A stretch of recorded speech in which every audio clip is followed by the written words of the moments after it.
Princess Leonor's 2025 military duty revealed, forced wedding in Denmark. It's the moment no one saw coming. Spain's beloved Princess Leonor, heir to the throne, soldier in uniform, symbol of modern royalty, now at the center of a storm that's shaking both the Spanish palace and Denmark's royal court. Because what was supposed to be a fairy tale union, might have been something far more complicated. Was the Princess of Asturias truly in love, or quietly fulfilling royal duty under pressure? And why is her upcoming military assignment raising more questions than answers?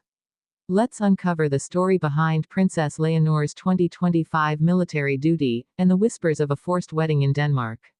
When the year began, the world watched Leonor de Bourbon, radiant, confident, and poised, complete her first year of military training in Zaragoza.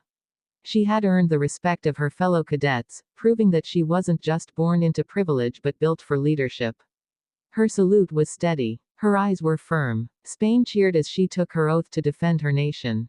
But behind the cameras and applause, quiet tension was already building within the royal household. Because even as Leonor trained as a future commander-in-chief, royal advisors were preparing her for a different kind of battle, one not on the field, but in the heart of Europe. That battle, a diplomatic marriage. Rumors began swirling when Crown Prince Christian of Denmark, the charming, confident heir of Queen Mary and King Frederick, appeared frequently beside Leonor at royal gatherings. Their friendship seemed innocent enough. Two young royals born into parallel destinies, bound by tradition and shared responsibility. But then came the headlines. Private meetings in Madrid, discreet trips to Copenhagen, and whispers from royal insiders that Spain and Denmark were strengthening ties through a strategic union. What was once seen as a royal love story began to sound more like royal strategy. And for the first time, Leonor's admirers began to ask, was the princess choosing her own path, or walking one designed for her? Inside Zarzuela Palace, sources described growing pressure on the young heir.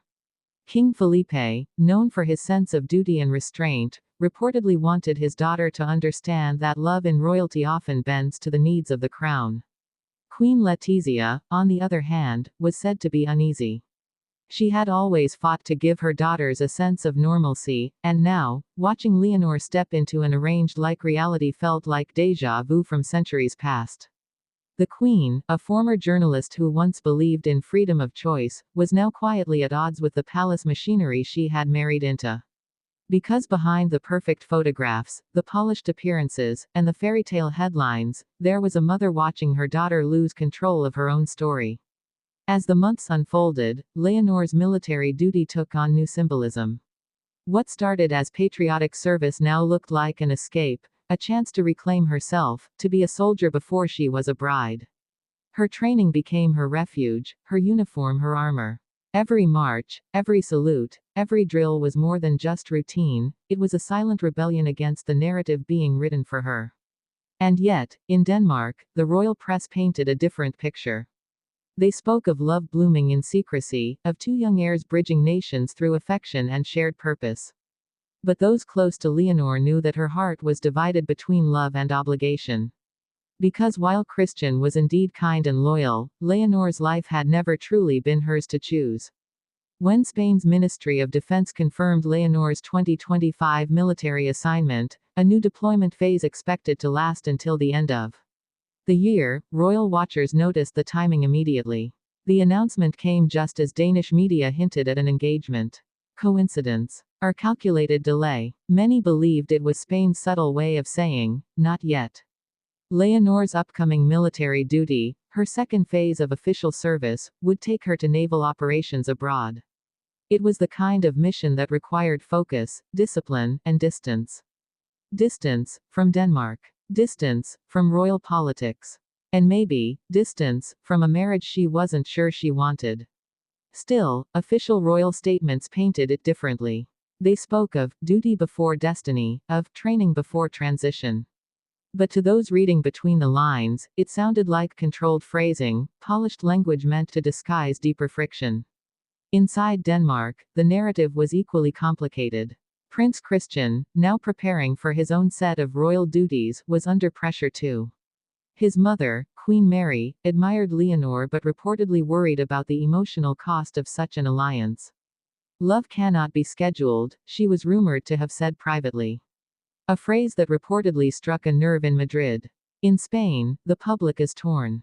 Some see Leonor as the embodiment of modern monarchy, balancing her education, her duty, and her personal desires. Others worry that she's being cornered by centuries-old traditions that refuse to die. And as she steps into her military uniform once more, many Spaniards see more than just a young woman in command, they see a silent message to the world. I will serve my country before I serve any crown. Behind the palace walls, royal insiders describe growing tension between Leonor's future and her freedom. Her closest friends say she longs for a life that's real, where affection isn't a diplomatic tool and every smile isn't staged. She reportedly confides that her years in the academy taught her more about herself than any royal event ever could. And yet, she knows her destiny is not her own. Because when you are born royal, love is never just love. It's politics. It's duty. It's legacy. As autumn approaches, Spain waits for two big announcements: the full details of Leonor's 2025 military command, and the official statement from Denmark regarding her relationship with Prince Christian. Both are expected to define the next chapter of Europe's two most watched young royals. But behind every headline, one question still echoes. If this marriage truly happens, will it be a union of hearts, or a pact of kingdoms? And what does it mean for the monarchy when the future queen begins her reign already fighting for her independence? Throughout her military journey, Leonor has shown resilience that silences her critics.